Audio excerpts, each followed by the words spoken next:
Beatles did Sgt. Pepper on like an 8-track or 4-track. It's amazing they were able to do that. The Beach Boys did, you know, some of their songs on like an 8-track, you know. Then they came out with a 16-track and so on.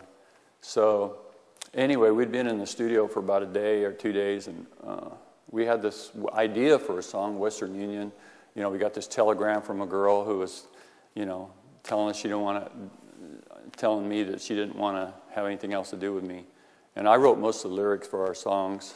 So I was writing the lyrics on this song, and we were working on it, and it just wasn't working out. So we just said, well, we're just going to start over on it. So Mike and John and I wrote all the songs together. So they went into one room and worked on the music, and I went in the other room and worked on the lyrics.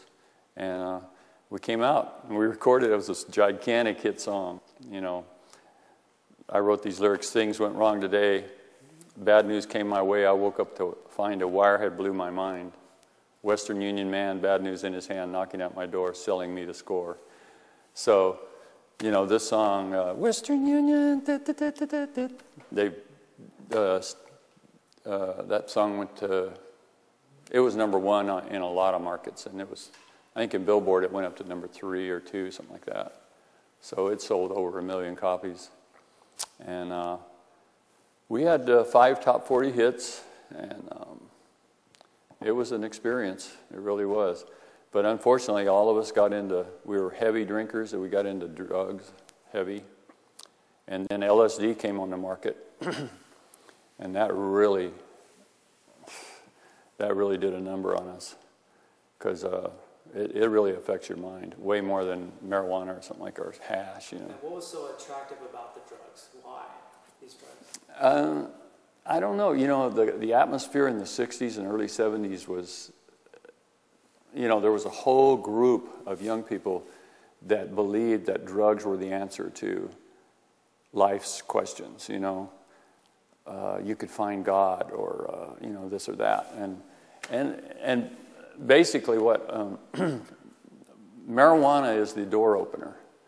You start smoking marijuana, at first it's funny, you know. I mean, it makes you laugh. You eat a lot, you know, marijuana munchies. It's like a party drug, you know. And I'm sure a lot of people still smoke it. I mean, I know a lot of people do. But for us, it led us into other drugs, where we were taking speed to stay awake on the road. You know, we wouldn't sleep for like 48 hours or something. I mean, that takes a toll on you, you know. Then we'd take downers to go to sleep. They were called downers, they were Reds. And we were taking, and then we started taking LSD. I only took 2 trips on LSD. The second trip, I almost didn't come back. And that scared me, you know. And I would never take it again after that, because, you know, they told me it was going to make me way more creative, and I was going to be able to find God and all of this stuff. And the first time I took it, I only took a little bit, and it did give me a way higher than marijuana, and it made me, you know, it makes you think strange thoughts, you know, like, wow, and you think you're going to be this great songwriter, because that's really all I ever wanted to do, was be a great songwriter, you know. And after I started playing, and but then when you come down off of it, you still are, you know, you're not writing any greater than what you were, you know. Basically, it's like anything else in life. You have to work at it. It's not going to just magically happen, you know. And so then that gave me some impetus to try it again, you know. And this time I took more, but I didn't have any, you know, I didn't have any hallucinations. It was just a screaming high of wanting to stop, and it wouldn't stop, you know. So this went on for, I don't know, hour, 24 hours or more. And so after that, if I went to a party, if they had an open bowl, or any open container, I would not drink out of them, because they were spiking the drinks at that time with the LSD. Because LSD had become, especially from the Monterey Pop Festival on in '68, it became really, or was that in '67? I can't remember. Anyway, they had like 500,000 hits of it at the Monterey Pop Festival. And after that, it was really available. Well, Kenny, there we were in the band. We were together 5 years. And, we came close to dying several times. We would be out on the road. I remember one particular time, we were driving from Dallas to Chicago, and we had this 64 Chevy with an 8-cylinder, and that thing would really roll, man. It was sedan, and I drove most of the time, and I very seldom drove under 100.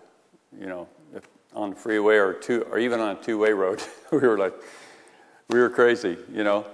But I remember this one time we were going. It was about 2 in the morning, and we were on a freeway going to Chicago. We were almost to Chicago, and it was winter, and there was snow banks on the sides of the freeway.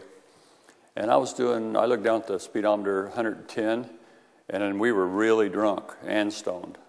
We'd been smoking dope and taking speed, and we were arguing about our manager because we felt like that he was cheating us, you know. So we were arguing about our manager. We were you know, saying stuff like, you know, let's do him in, and you know, this kind of stuff. And I was in a fog, you know, and I heard these guys yelling at me, Norm. I finally came out of it, because I was talking back over my shoulder while I was driving, and I looked, and there was a car stopped in the left lane of the freeway. I don't know why. And it was 2 in the morning, and I was doing 110. I saw it, and I just barely got the wheel turned to miss it. We missed him about that far at 110 miles an hour. You know, that would have killed us if we'd have hit him. That would have been the end of us. But, well, we were all shaking and everything. That sobered us up a little bit. But, you know, it didn't slow me down. We kept on driving that way anyway. 'Cause we used to, when I get a ticket for speeding, we just all split the ticket, you know. It only cost us, back then it would be like $10 a piece or something, $20 a piece. So when I came to California from Dallas after I left the band, I had about 10 tickets on my record in Texas. So I mean, that's not funny, but I mean, that just shows you what kind of lifestyle we had. We had 2 roadies. Roadies are called our road managers, who actually, they don't set up your gigs. Our manager was setting up our gigs. A gig is a place where you go and play for people, and he would set us up. We played all kinds of venues. We played concerts for 30,000 people. I remember one we played in Houston with Glenn Campbell and the Everly Brothers and Question Mark and the Mysterians, 96 Tears. There was at least 30,000 people at the Coliseum there. And then I remember not like the next day or the 2 days later, we ended up at a fraternity party at Oklahoma University in Norman with drunks sliding around in vomit, and, you know, fraternity, hundreds of fraternity people and sorority people, and they're all drunk, you know. And then we would go up to, you know, Chicago and we were always stopping at radio stations and doing interviews, because we had the #1 song on their station, you know. And Western Union was being played everywhere we went. And so we were really, you know, a big-time band. And it all went to our head, too. Boy, we thought we were hot stuff. We were only in our 20s, you know. So that's a danger of becoming famous before you're able to handle it. You start thinking you're God and that everybody else is just there to serve you, you know. And then the road guys would go ahead of us with a truck, and they would set up our equipment. We had tremendous equipment. We had 8 Fender Bassmen, those gigantic ones, with 2 15s in each one. And that was pretty ahead of its time at that time. And we ran our voices through there, and our instruments came out of amps. We had a tremendous sound. And we were way better in person than we were in recording. Mm-hmm. And but anyway, these guys would also set us up with girls. You know, you had your pick. You know, you'd have 10 girls come to your room with, you know, 4 or 5 of us, and then the 2 roadies. We'd just take our pick, you know. So we used to carry jars of antibiotics with us, because you know, venereal disease was very rampant at that time. I'm sure it still is now, but at that time, during the free love you know, some are 11.